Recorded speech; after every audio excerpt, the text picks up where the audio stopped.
Jake is a young man who dropped out of high school and lives with his mother. Instead of seeking employment or further education, he spends his days hanging out with friends and getting into trouble.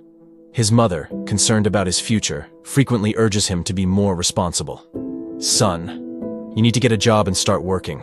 I can't manage everything on my own," she says, frustration evident in her voice. "I'll get a job when I'm ready," Jake snaps, his defiance clear. Avoiding the responsibility of work, Jake and his friends turn to theft to get the money they desire. Eventually, Jake is caught and arrested. When his mother learns of his arrest, her anger is palpable. "How could you do this?" she demands, tears streaming down her face. "I raised you better than this."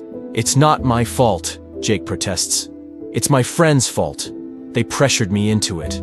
He tries to shift the blame. "Son, when you get out of prison, don't come back home until you've figured out how to change your life," she says, her voice heavy with disappointment.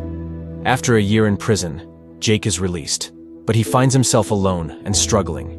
He takes on a few jobs but loses them quickly, due to his lack of motivation and poor attitude. Each time he's fired, he blames his bosses or co-workers, never reflecting on his own role in his failures. Eventually, he becomes homeless.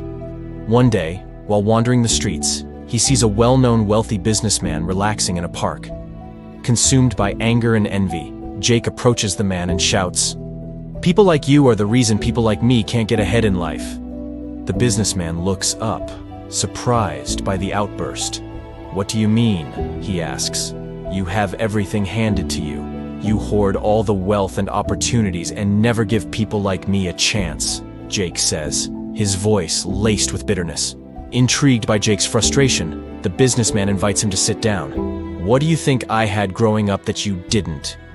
Jake responds bitterly, "You probably had a rich father who supported you and gave you money.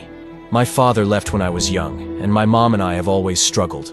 You likely went to a good school with supportive teachers. I dropped out because my teachers gave me hard work and didn't like me.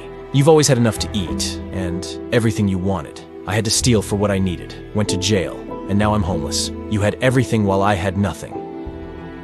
The businessman's expression turns solemn. "Actually, my father was an alcoholic who abused my mother and me, and squandered all our money on his addiction. After he died, my mother and I were left with nothing and lived in our car. I had to drop out of school, not by choice, but out of necessity, to support my mother. My lack of education made finding a job difficult, but I didn't let that stop me. I just continued to work hard and learn from books what I needed to know, and eventually it paid off." He continues, "You're right in one sense. I did have everything, while you had nothing. I had a positive mindset. You didn't. I had a desire to learn and grow. You didn't. I had a good work ethic. You didn't. And I made the decision not to be a victim of my own unfortunate circumstances. But you didn't."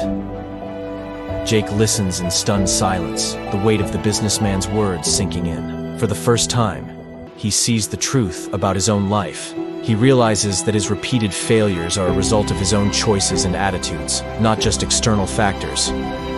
If he wants to turn his life around, he must take responsibility and make meaningful changes. The businessman, sensing Jake's shift in perspective, offers him a small amount of money and a card with contact information for a local job training program. "I hope this helps you get started," he says. Jake takes the card, a mix of hope and determination in his eyes. He understands that change won't be easy, but for the first time, he feels ready to take the necessary steps to improve his life.